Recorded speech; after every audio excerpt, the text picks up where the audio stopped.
Pemerintah Aceh menurunkan sekitar 3.000 relawan aparatur sipil negara ke berbagai daerah terdampak bencana hidrometeorologi di Aceh. Para ASN tersebut dikerahkan tidak hanya untuk membantu pemulihan fisik pasca bencana, tetapi juga memastikan layanan kebutuhan dasar masyarakat tetap berjalan.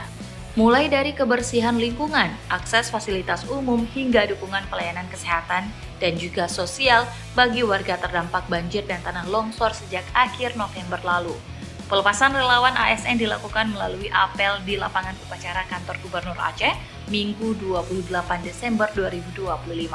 Apel dipimpin oleh Sekretaris Daerah Aceh M. Nasir, selaku Ketua Posko Penanganan Bencana Hidrometeorologi Aceh.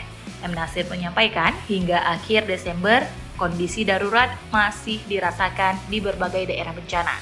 Bencana banjir, longsor, dan cuaca ekstrim tidak hanya merusak lingkungan, tetapi juga berdampak pada terganggunya layanan dasar dan aktivitas keseharian masyarakat. Ribuan relawan ASN dijadwalkan bertugas selama 2 hari pada 29 hingga 30 Desember 2025.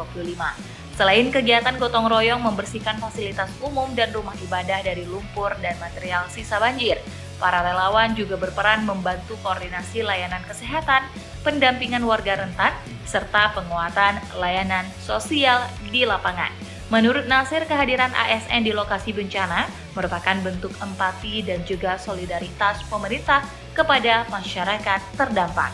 Ia menambahkan penugasan relawan ASN ini merupakan tahap awal dan akan terus disesuaikan dengan perkembangan kondisi di lapangan.